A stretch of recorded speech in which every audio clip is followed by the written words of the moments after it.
سورہ مبارک مریم ہے اور آیت کا نشان 96 ہے۔ اللہ اپنے اس کلام میں ایک زندگی گزارنے کا لائحہ عمل بیان کر رہا ہے۔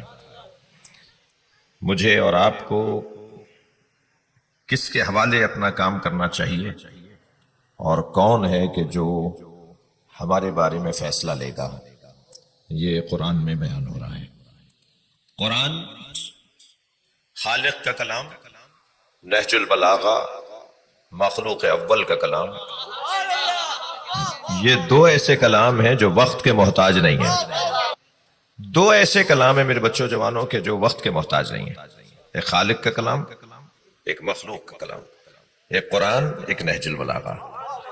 جب اٹھا کر دیکھیں ان دونوں کو ایسا لگتا ہے جیسے ابھی بات ہوئی ہو۔ قرآن کھولے تو لگتا ہے علی اللہ بول رہا ہے، اور نہج البلاغہ کھولے تو محسوس ہوتا ہے علی بول رہے ہیں۔ قرآن مجید ایک زندہ کلام ہے، نہج البلاغہ ایک بولتا ہوا کلام ہے۔ جب قرآن کھولتے ہیں تو اللہ بول رہا ہوتا ہے، نہج البلاغہ کھولتے ہیں تو علی بول رہے ہوتے ہیں، اور یہ دونوں پرانے نہیں ہوں گے۔ اچھا ان کے لیے، ان بچوں کے لیے ایک اور جملہ کہہ دوں کہ دونوں میں فرق یہ ہے کہ ایک کلام الہی ہے اور ایک اس کی تفسیر ہے۔ اگر نہج البلاغہ جیسی کتاب نہ ہوتی تو قرآن پر عمل ممکن ہے، اس کا ثبوت نہ ہوتا۔ لوگ بولتے بھائی آسمانی باتیں، آسمانی کلام ہے، مجھے ایک لفظ کہا جاتا ہے نا زمینی حقائق پر بات کرو۔ قرآن کو زمینی حقائق میں نہج البلاغہ نے بدلا ہے۔ یہ زمین والوں کے لیے نازل ہوا ہے نا کلام، یہ زمین والوں کے لیے۔ قرآن زمین پر نازل ہوا ہے، قرآن نازل ہوا ہے، قرآن منزل ہے۔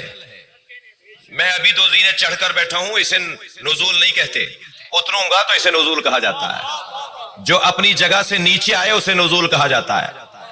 قرآن اپنی جگہ سے نیچے آیا ہے، جو اس کی جگہ ہے وہ کتاب مکنون ہے، وہاں تک میری رسائی نہیں ہے، وہاں تک پہنچنے والے کو الا المطہرون کہا گیا ہے۔ لا یمسہ الا المطہرون، کتاب مکنون، لا فی کتاب مکنون لا یمسہ الا المطہرون، وہ جو کتاب مکنون ہے، وہ جو لوح محفوظ پر ہے۔ اچھا لوح محفوظ بھی میں اپنے سمجھنے کے لیے کہہ رہا ہوں، ورنہ لوح محفوظ نہیں ہے وہ کتاب مکنون منزل ہی کچھ اور ہے، جگہ ہی کوئی اور ہے، مگر اتنا طے ہے کہ وہ کتاب مکنون ہے، منزل نہیں ہے، وہ ٹھہرا ہوا کلام جس تک پہنچنے کے لیے صاحبان طہارت چاہیے، اسے کوئی مس نہیں کر سکتا سوائے اس قرآن کو تو روزانہ عدالت میں اٹھایا جاتا ہے۔ یہ قرآن منزل جو ہے، یہ کتاب منزل جو ہے، اسے تو اور پھر قرآن وہاں کہہ رہا ہے کتاب مکنون کو کوئی ہاتھ نہیں لگا سکتا، مس نہیں کر سکتا۔ یہ مس سے بدنی مراد نہیں ہے، مس سے ذہنی مراد ہے۔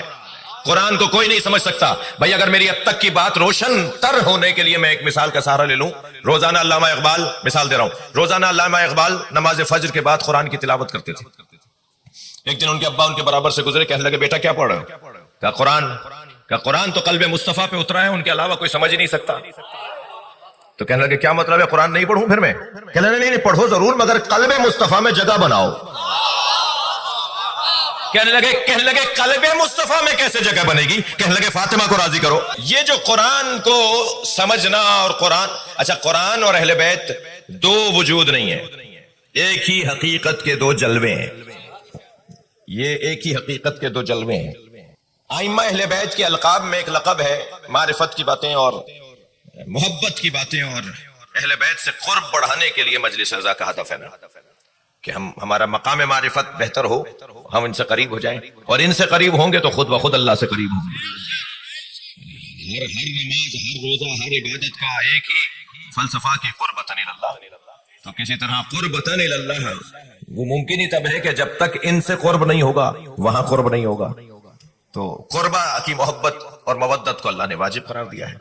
یہ ایک حقیقت کے دو جلوے ہیں، اور یہ میں نہیں کہہ رہا بلکہ کچھ اقوال، کچھ فرامین، کچھ پیغامات ایسے ہیں جن سے یہ نتیجہ ہے۔ مثلاً ائمہ اہل بیت کا ایک لقب ہے عیبۃ علم اللہ، اللہ کا علم جہاں رکھا ہوا ہو اس جگہ کو اہل بیت